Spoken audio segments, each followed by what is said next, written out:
নমস্কার, জিও বাংলা চ্যানেলে আপনাদের সকলকে স্বাগত। আমেরিকা, ইসরায়েল এবং ইরান যুদ্ধ দীর্ঘ 1 মাস অতিক্রান্ত হওয়ার পর এই যুদ্ধ একটা অন্য মাত্রা পেল। কেন বললাম? কারণ এই যুদ্ধ যত দীর্ঘ সময় ধরে চলবে, ততই যুদ্ধের গভীরতা আরও বেশি গভীরভাবে চলে যায় এবং গভীরতা কিন্তু মাপা যায় না। কারণ এই যুদ্ধ দীর্ঘ সময় ধরে চলার ফলে বিশ্বের বিভিন্ন দেশ যুদ্ধের মধ্যে ইনভলভ হয়ে যায়। আজ সেটাই হলো। কি হয়েছে জানেন? আপনি শুনলে আপনি নিজেও অবাক হয়ে যাবেন। আমেরিকা, ইসরায়েল, ইরান যুদ্ধে এবার সরাসরি রাশিয়া ইনভলভ হয়ে গেল। শুনছেন? এতদিন শোনা যাচ্ছিল যে রাশিয়া ইনডাইরেক্টলি হয়তো ইরানকে হেল্প করছে, কিন্তু এবার সরাসরি রাশিয়া অফিসিয়ালি কিন্তু ইনভলভ হয়ে গেল। আর রাশিয়া ইনভলভ হয়ে গেল ইরানকে বাঁচানোর জন্য। তাদের বক্তব্য ক্লিয়ার। তারা পরিষ্কারভাবে জানিয়ে দিয়েছে যে স্টেট অফ হরমুজের নিকটে এই মুহূর্তে রাশিয়ার ছটা সাবমেরিন এসে হাজির। কিন্তু এই 6টা সাবমেরিনের মধ্যে ইন্টারেস্টিং ফ্যাক্টও লুকিয়ে আছে। কোথায় বলুন তো?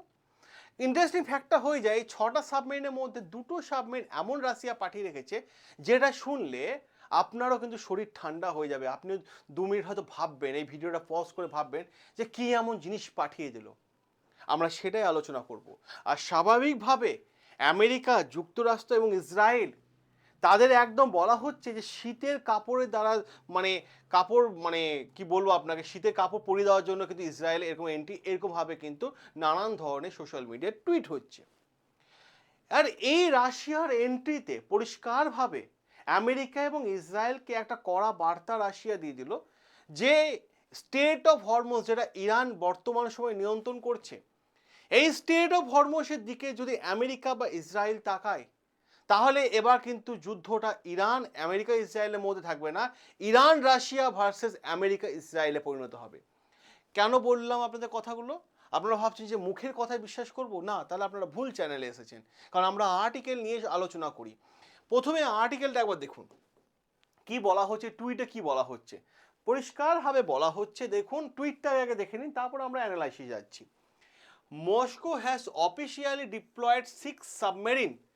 রাশিয়া অলরেডি 6টা সাবমেরিন ডিপ্লয়েড করে দিয়েছে, ইনক্লুডিং 2 নিউক্লিয়ার ওয়ান্স। এই 6টা সাবমেরিনের মধ্যে বললাম না আপনাকে, 2টো সাবমেরিন এমন আছে যারা নিউক্লিয়ার অস্ত্র পারমাণবিক বোমা বহনকারী সাবমেরিন পাঠিয়ে দিয়েছে।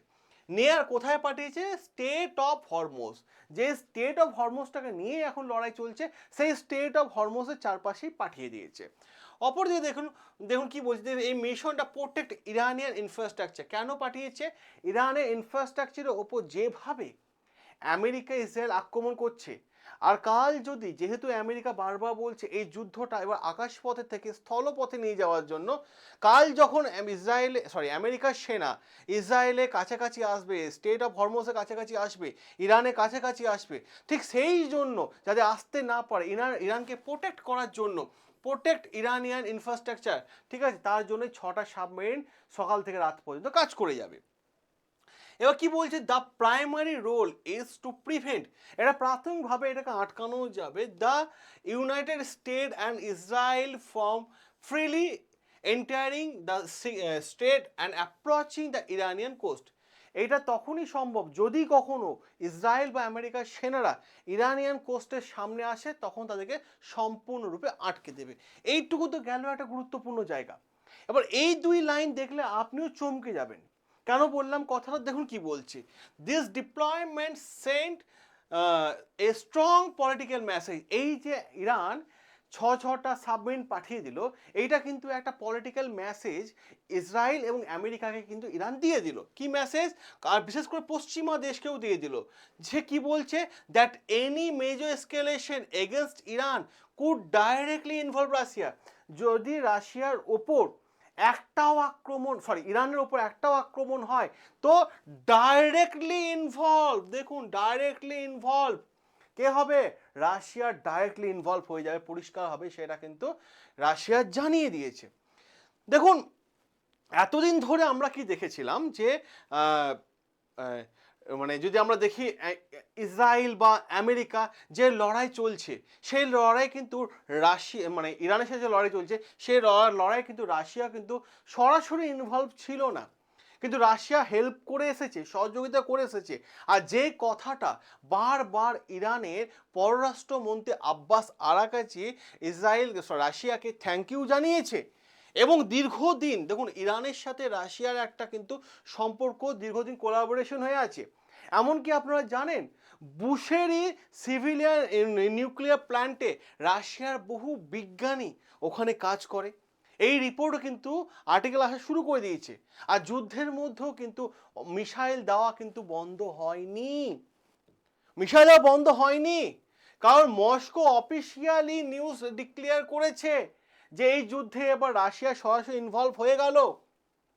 আর যখনই রাশিয়া ইনভলভ হয়ে গেল ইরান শক্তি আরও কিন্তু মজবুত হয়ে গেল, যেটা ইরান দাবি করছে।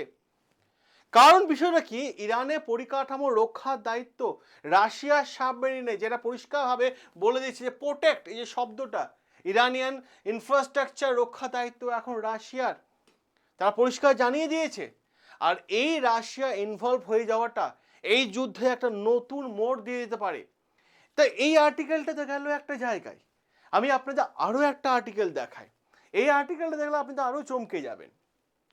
কি হয়েছে নতুন চমক এই আর্টিকেলের মধ্যে, চেচনিয়ার শাসক রমজান কাদির, সে কিনা পরিষ্কারভাবে অফিসিয়ালি ঘোষণা করলো তারা ইরানকে সাহায্য করবে। যদি আমেরিকা স্থলপথে যুদ্ধ করতে চায় তাহলে তারা এসে কি করবে, ইরানকে মানে ইরানের হয়ে আমেরিকা বা ইসরায়েলের বিরুদ্ধে যুদ্ধ করবে। আর চেচনিয়ার সাথে ইরানের একটা দীর্ঘ সময় ধরে বন্ধুত্ব, যেমন বলা হয়ে থাকে ইয়ামিনে হুদিস গোষ্ঠীকে ফান্ডিং করে কে, ইরান, সেরকম চেচনিয়াকেও মানে চেচিন গোষ্ঠীকেও ফান্ডিং করে ইরান, এটাও বলা হয়ে থাকে। আর তার থেকেও বড় বিষয়, এই চেচনিয়ার ব্যাপারটা বলি, এই চেচনিয়া কিন্তু গোষ্ঠী, চেচিন গোষ্ঠী, এই চেচিন গোষ্ঠী কিন্তু যখন রাশিয়া এবং ইউক্রেনের যুদ্ধ চলছিল তখন রাশিয়াকে কিন্তু সেনা দিয়ে হেল্প করা এবং রাশিয়ার পাশে থাকা এরকম বার্তা দিয়েছিল। কারণ চেচনিয়ার সাথে রাশিয়ার সম্পর্ক খুব ভালো।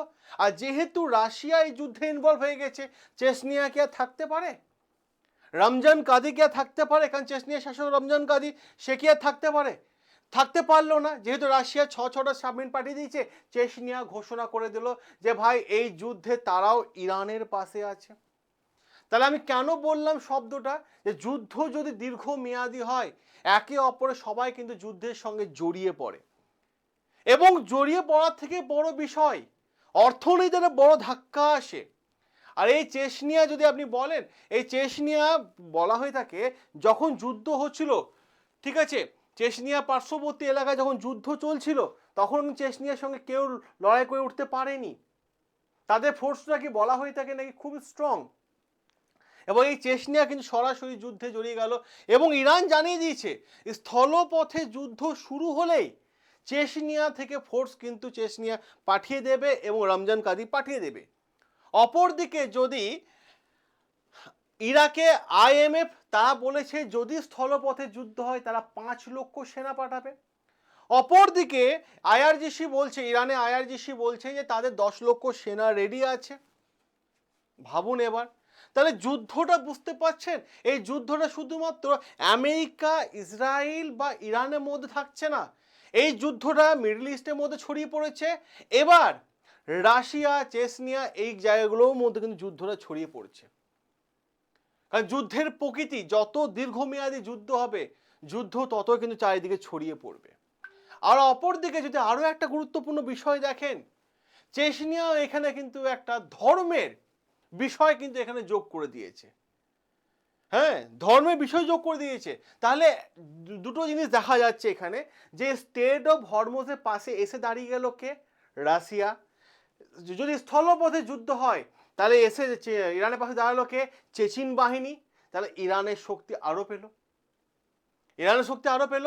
তাহলে এই যুদ্ধ কি বর্তমান সময়ে স্থলপথের যুদ্ধে পরিণত হবে, নাকি এই যুদ্ধ গোটা বিশ্ব জুড়ে জড়িয়ে তৃতীয় বিশ্বযুদ্ধের একটা ছাপ এনে দেবে?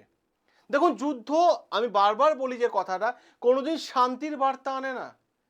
যুদ্ধ আনে শোক, কষ্ট, অর্থনীতি ভেঙে পড়ার একটা বার্তা।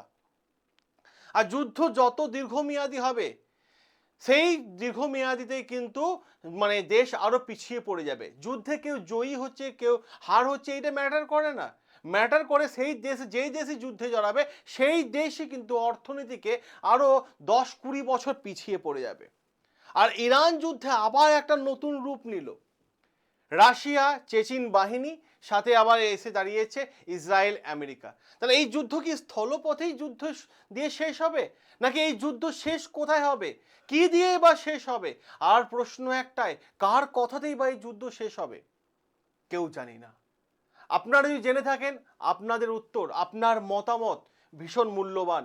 কারণ আপনার মতামত যদি আপনি পুট করেন, আপনার মতামত এই কমেন্ট বক্সে, তাহলে সারা দুনিয়ার মানুষ দেখবে আপনার মতামত।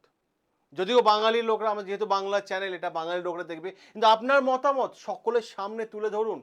এই কমেন্ট বক্সে, কমেন্ট বক্স আপনার, আপনার মতামতের জন্য কমেন্ট বক্স ওপেন করা আছে। আপনার মতামত জানান।